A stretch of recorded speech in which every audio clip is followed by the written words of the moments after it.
ನಮಸ್ಕಾರ,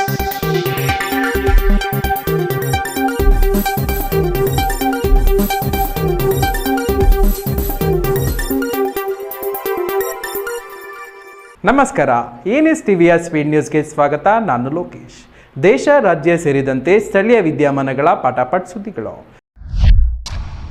ಚಿಕ್ಕಮಗಳೂರು ಚಂದ್ರದ್ರೋಣ ಪರ್ವತ ಶ್ರೇಣಿಯಲ್ಲಿ ನಾಪತ್ತೆಯಾಗಿದ್ದ 14 ವರ್ಷದ ಬಾಲಕಿ ಶ್ರೀನಂದ ಶವ 2000 ಅಡಿ ಆಳದ ಪ್ರಪಾತದಲ್ಲಿ ಪತ್ತೆಯಾಗಿದ್ದು, ಸಾವಿನ ಬಗ್ಗೆ ಹಲವು ಅನುಮಾನಗಳು ವ್ಯಕ್ತವಾಗಿವೆ. ಚಿಕ್ಕಮಗಳೂರು ಚಂದ್ರದ್ರೋಣ ಪರ್ವತ ಶ್ರೇಣಿಯ ಮಾಣಿಕ್ಯಧಾರ ಜಲಪಾತದ ಬಳಿ 3 ದಿನಗಳಿಂದ ನಾಪತ್ತೆಯಾಗಿದ್ದ 14 ವರ್ಷದ ಬಾಲಕಿ ಶ್ರೀನಂದ ಮೃತದೇಹ 2000 ಅಡಿ ಆಳದ ಪ್ರಪಾತದಲ್ಲಿ ಪತ್ತೆಯಾಗಿದೆ. ಇದೀಗ ಈ ಸಾವಿನ ಸುತ್ತ ಹಲವು ಅನುಮಾನಗಳು ಮೂಡಿವೆ. ಇದು ಕೊಲೆಯೇ, ಆತ್ಮಹತ್ಯೆ ಅಥವಾ ಕಾಲು ಜಾರಿ ಬಿದ್ದಿರೋದಾ ಎಂಬೆಲ್ಲ ಪ್ರಶ್ನೆಗಳು ಮೂಡಿವೆ. ಇನ್ನು ಬಾಲಕಿಯ ಮೃತದೇಹವನ್ನು ಡ್ರೋನ್ ಮೂಲಕ ಪತ್ತೆ ಮಾಡಲಾಗಿದೆ. ದೇಹವು ಗಾಯಗಳಿಂದ ಕೂಡಿದೆ. ಬಾಲಕಿ ಏಪ್ರಿಲ್ 7ರಂದು ನಾಪತ್ತೆಯಾದಾಗ ಯಾವ ಬಟ್ಟೆಯನ್ನು ಧರಿಸಿದ್ದೋ ಅದೇ ಬಟ್ಟೆಯಲ್ಲಿ ಮೃತದೇಹ ಪತ್ತೆಯಾಗಿದೆ. ಇದು ಬಾಲಕಿ ನಾಪತ್ತೆಯಾದ ಕೆಲವೇ ಹೊತ್ತಿನಲ್ಲಿ ಮೃತಪಟ್ಟಿರಬಹುದು ಎಂಬ ಶಂಕೆಯನ್ನು ಬಲಪಡಿಸಲಾಗಿದೆ. ಬಹಳ ಕಡಿದಾದ ಮತ್ತು ಮನುಷ್ಯರು ಸುಲಭವಾಗಿ ತಲುಪಲಾಗದ 2000 ಅಡಿ ಆಳದ ಪ್ರಪಾತದಲ್ಲಿ ಬಾಲಕಿಯ ಶವವಿದ್ದ ಕಾರಣ ಡ್ರೋನ್ ಕ್ಯಾಮೆರಾಗಳು ಶವ ಪತ್ತೆ ಹಚ್ಚುವಲ್ಲಿ ಪ್ರಮುಖ ಪಾತ್ರ ವಹಿಸಿವೆ. ಸದ್ಯಕ್ಕೆ ಶವವನ್ನು ಮೇಲೆತ್ತುವ ಕಾರ್ಯಾಚರಣೆ ಮುಂದುವರೆದಿದ್ದು, ಮರಣೋತ್ತರ ಪರೀಕ್ಷೆಯ ನಂತರವಷ್ಟೇ ಇದು ಕೊಲೆಯೋ ಅಥವಾ ಅಪಘಾತವೋ ಎಂಬ ಸತ್ಯ ಹೊರಬರಲಿದೆ.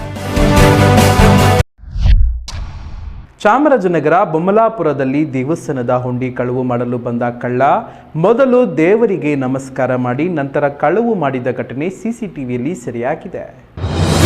ಚಾಮರಾಜನಗರ ಕಳ್ಳಕಾಕರಿಗೆ ಸಾಮಾನ್ಯವಾಗಿ ಯಾವುದರ ಮೇಲೂ ಭಯ ಇರುವುದಿಲ್ಲ. ಆದರೆ ಗುಂಡ್ಲುಪೇಟೆ ತಾಲೂಕಿನ ಬೊಮ್ಮಲಾಪುರದಲ್ಲಿ ದೇವಸ್ಥಾನದ ಹುಂಡಿ ಕದಿಯಲು ಬಂದ ಕದಿಮನೋರ್ವ ಕನ್ನ ಹಾಕುವ ಮೊದಲು ದೇವರಿಗೆ ಕೈ ಮುಗಿದು ಕುಂಕುಮವನ್ನು ಹಚ್ಚಿಕೊಂಡಿದ್ದಾನೆ. ಗ್ರಾಮದ ಶಕ್ತಿ ದೇವತೆ ಪಟ್ಟದ ರಾಣಿ ದೇವಾಲಯದಲ್ಲಿ ಕಳ್ಳತನ ನಡೆದಿದ್ದು, ಈ ಹಿಂದೆಯೂ ಹುಂಡಿ ಹಣ ಕಳವಾಗಿದ್ದ ಕಾರಣಕ್ಕೆ ದೇಗುಲಕ್ಕೆ ಸಿಸಿಟಿವಿ ಕ್ಯಾಮೆರಾ ಹಾಕಲಾಗಿದೆ. ಈ ಹಿನ್ನೆಲೆ ಕಳ್ಳತನದ ದೃಶ್ಯ ಸೆರೆಯಾಗಿದೆ. ಗುಂಡ್ಲುಪೇಟೆ ಪೊಲೀಸ್ ಠಾಣಾ ವ್ಯಾಪ್ತಿಗೆ ಒಳಪಡುವ ಬೊಮ್ಮಲಾಪುರ ಗ್ರಾಮದಲ್ಲಿ ಘಟನೆ ನಡೆದಿದೆ. ದ್ವಿತೀಯ ಪಿಯುಸಿ ಫಲಿತಾಂಶದಲ್ಲಿ 600ಕ್ಕೆ 686 ಅಂಕ ನೀಡಿದ್ದ ಗಂಭೀರ ತಾಂತ್ರಿಕ ದೋಷ ಬೆಳಕಿಗೆ ಬಂದಿದ್ದು, ಶಿಕ್ಷಣ ಇಲಾಖೆ ಮೇಲೆ ಪ್ರಶ್ನೆಗಳು ಎದ್ದಿವೆ. ದ್ವಿತೀಯ ಪಿಯುಸಿ ಪರೀಕ್ಷೆಯ ಫಲಿತಾಂಶ ಪ್ರಕಟವಾಗಿದೆ. ಹಲವಾರು ವಿದ್ಯಾರ್ಥಿಗಳು ಉತ್ತಮ ಸಾಧನೆ ಮಾಡಿದ್ದಾರೆ. 600ಕ್ಕೆ 600 ಅಂಕವನ್ನು ಪಡೆದಿದ್ದಾರೆ. ಆದರೆ ಕರ್ನಾಟಕ ಸರ್ಕಾರದ ಅಧಿಕೃತ ಫಲಿತಾಂಶ ವೆಬ್ಸೈಟ್ನಲ್ಲಿ ಪ್ರಕಟವಾದ ಅಂಕಪಟ್ಟಿಯಲ್ಲಿಯೇ ಗಂಭೀರ ಲೋಪವೊಂದು ಕಂಡುಬಂದಿದೆ. 600 ಅಂಕಗಳ ಪರೀಕ್ಷೆಗೆ 683 ಅಂಕಗಳನ್ನು ನೀಡಿದ ಬೋರ್ಡ್ನ ಎಡವಟ್ಟು ಬೆಳಕಿಗೆ ಬಂದಿದೆ. Bengaluru Mysuru express way toll ಬಳಿ ಫಾಸ್ಟ್ಯಾಗ್ ವಿಚಾರಕ್ಕೆ ಯುವಕನ ಮೇಲೆ ಸಿಬ್ಬಂದಿ ಮೇಲೆ ಹಲ್ಲೆ ನಡೆಸಿದ ಘಟನೆ ವಿಡಿಯೋದಲ್ಲಿ ಸೆರೆಯಾಗಿ ಆಕ್ರೋಶಕ್ಕೆ ಕಾರಣವಾಗಿದೆ. ಬೆಂಗಳೂರು ಮೈಸೂರು ಎಕ್ಸ್‌ಪ್ರೆಸ್ ವೇನಲ್ಲಿ ಶ್ರೀರಂಗಪಟ್ಟಣ ತಾಲೂಕಿನ ಗಣಂಗೂರು ಟೋಲ್ ಸಿಬ್ಬಂದಿ ಯುವಕನ ಮೇಲೆ ಹಲ್ಲೆ ನಡೆಸಿ ಗೂಂಡಾವರ್ತನೆ ತೋರಿದ್ದಾರೆ. ಫಾಸ್ಟ್ಯಾಗ್ನಲ್ಲಿ ಹಣ ಖಾಲಿಯಾದ ಕಾರಣಕ್ಕೆ ಉಂಟಾದ ಮಾತಿನ ಚಕಮಕಿ ವಿಕೋಪಕ್ಕೆ ಹೋಗಿ ಮಹೇಶ್ ಎಂಬ ಯುವಕನಿಗೆ ಟೋಲ್ ಸಿಬ್ಬಂದಿ ಹಿಗ್ಗಾಮುಗ್ಗ ಥಳಿಸಿದ್ದಾರೆ. 2 ದಿನದ ಹಿಂದೆ ಮಹೇಶ್ ತನ್ನ ಸ್ನೇಹಿತರೊಂದಿಗೆ ಕಾರಿನಲ್ಲಿ ಬರುತ್ತಿದ್ದಾಗ ಫಾಸ್ಟ್ಯಾಗ್ನಲ್ಲಿ ಹಣ ಇಲ್ಲದೇ ಇರೋದು ಗೊತ್ತಾಗಿತ್ತು.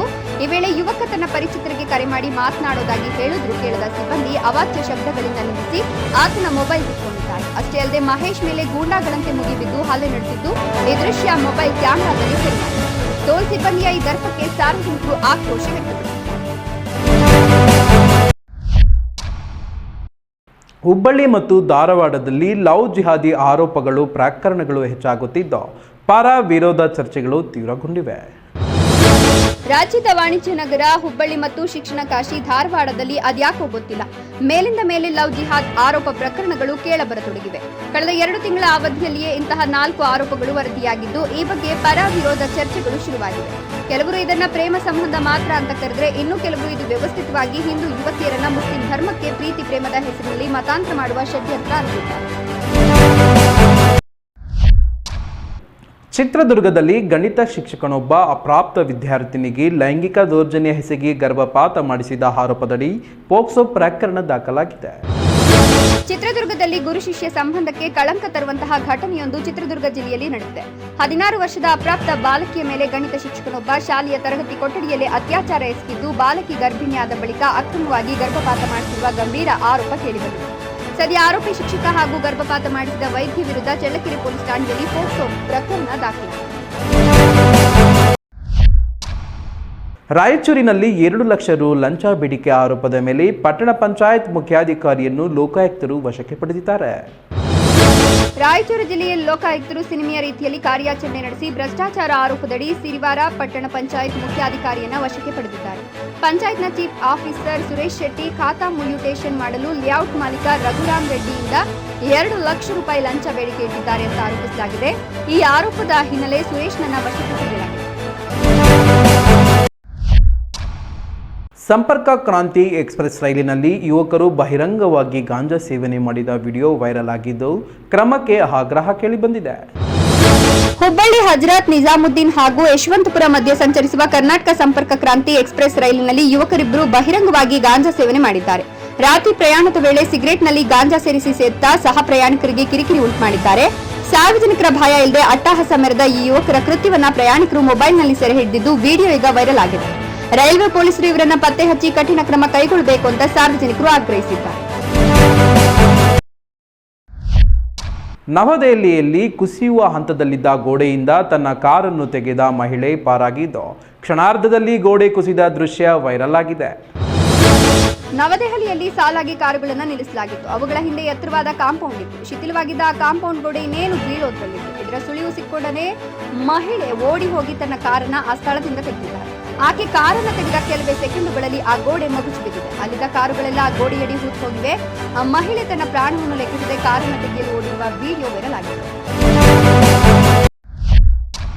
ಮಧ್ಯಪ್ರದೇಶದಲ್ಲಿ ನರ್ಮದಾ ನದಿಗೆ ಸುಮಾರು 11,000 ಲೀಟರ್ ಹಾಲು ಸುರಿದ ಘಟನೆ ಸಾಮಾಜಿಕ ಜಾಲತಾಣದಲ್ಲಿ ಟೀಕೆಗೆ ಕಾರಣವಾಗಿದೆ.